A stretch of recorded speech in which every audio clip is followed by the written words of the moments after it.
Is it possible to make a machine that fully automates the production of redstone repeaters and redstone comparators? This is the Automation Randomizer, where I take random items and try to automate the production of it in Minecraft. This week, it was suggested that I try to automate redstone components because we all know how annoying it is to craft them.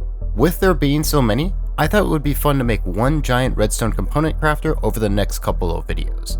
Today, we will start with a couple of the standard ones, the redstone repeater and the redstone comparator. Let's break them down. To start, we're going to look at redstone repeaters. Redstone repeaters need redstone, redstone torches, and stone. Let's start with redstone. The best way to get redstone is from witches, which so happens to be one of the smallest farms in Bedrock. Witch farms work by converting spawn attempts in a chunk with the witch hut to a witch structure spawn on a set spawn point in the witch hut. So by creating a bunch of failed spawn attempts, we can spawn multiple witches on this spawn point, which then we can push them into a trident grinder. This grants us redstone. Believe it or not, redstone torches also require redstone, so this kills two birds with one stone. Now the only other thing we need to get for redstone torches is sticks, and we can easily get sticks from bamboo. For bamboo, we can make a bamboo printer, which we need bone meal for. One way to get bone meal is from bones, which we can get from skeletons in a general mob farm. Using a dispenser, we can bone meal the bamboo, which then we can take the bamboo and craft it into sticks, and take the sticks with the redstone and combine it to make a redstone torch. The last thing we need to get for a redstone repeater is stone, and the only way we can get stone renewably is from a stone generator. So by making a simple stone generator and hooking it up to a TNT blast chamber, we can get cobblestone. A TNT blast chamber requires TNT, so we're going to need to get gunpowder and sand.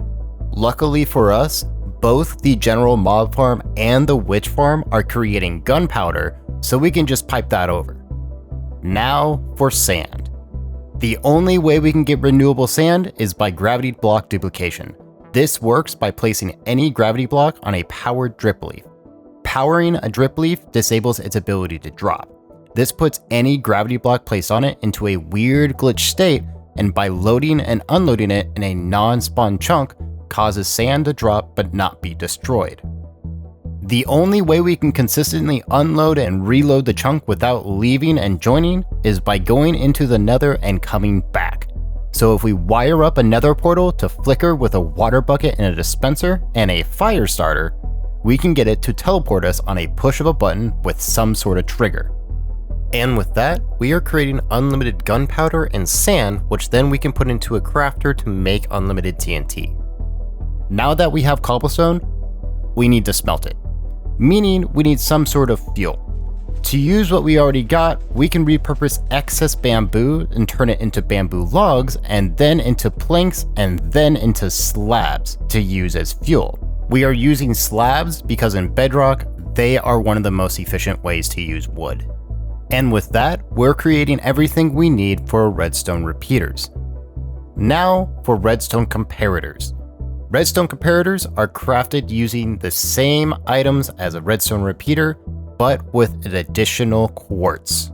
There is only one way to generate quartz renewably, and that's through piglin bartering. This is an issue. For those of you who don't know, piglins cannot exist in the overworld. They will turn into zombie pigmen as soon as they enter the overworld. So this entire bartering system needs to be in the nether, which we already have a system that's going to teleport us to and from.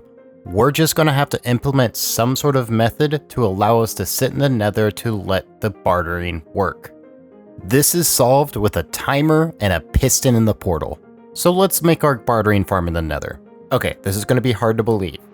For bartering, you're going to need gold. Gold farms work by killing zombie pigmen.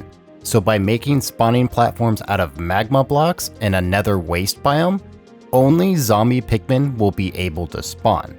Now we can use turtle eggs. Zombie pigmen want to destroy turtle eggs because they're monsters. So let's trick the zombie pigmen to fall into a trident killer trying to destroy the turtle eggs. They got what they had coming. Now we can take the gold nuggets and convert them into ingots and feed them into a bunch of piglins inside a bartering farm. Now we need to sort out everything that is not gold and happy gas. We save the happy gas because they are very good boys. The last thing we need to figure out is how to get the quartz to the overworld and not placed into our inventory. What we can do is send items through the portals if we combo this with hopper minecarts. Hopper minecarts have a 1.5 block item pickup range. We can use this to reach into the overworld portal frame and grab the items. Now we need to just simply make an auto crafter for redstone comparators. And with that, we know that we can generate everything we need for redstone comparators and redstone repeaters. Now all that remains now is to build the thing. So let's get to it.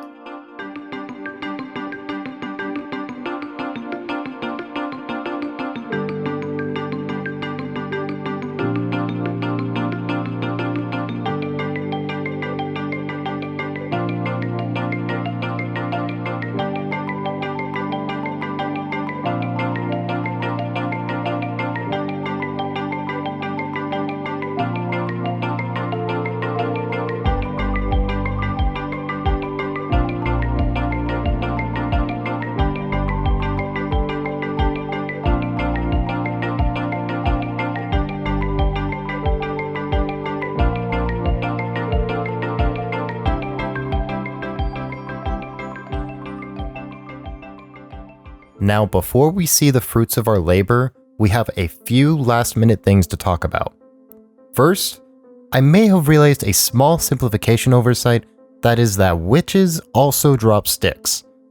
So instead of using bamboo to craft sticks, I am simply piping sticks from the witch farm to the crafter, allowing the bamboo printer to be fully dedicated to producing slabs for fuel.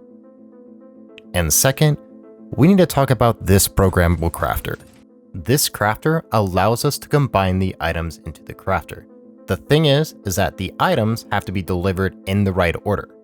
So with the clever use of droppers dropping items into a unified hopper line at different distances, we can fully control what items enter the crafter at what time.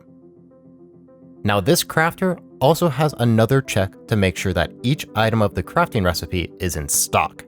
This uses comparators and pistons moving a solid block into and out of a redstone line, stopping the current if it is out of stock, and allowing the craft to happen if it is in stock. This line is triggered by a hopper clock with 20 items in it. This gives enough time to allow all the items to be able to flow and successfully be crafted into the component being crafted. And now, with all that effort, we can now just sit back and relax and generate an infinite amount of redstone repeaters and comparators. So let's sit back and watch the absurdity that is a redstone repeater and redstone comparator farm.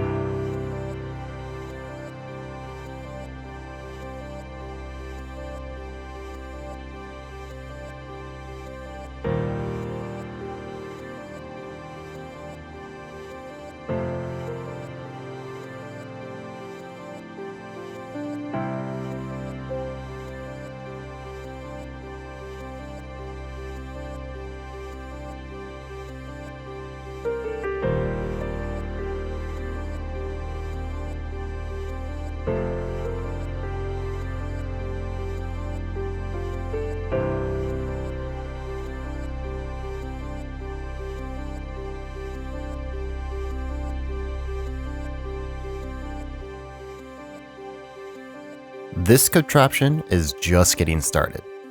So here's the question for you. What redstone component should I add to it next?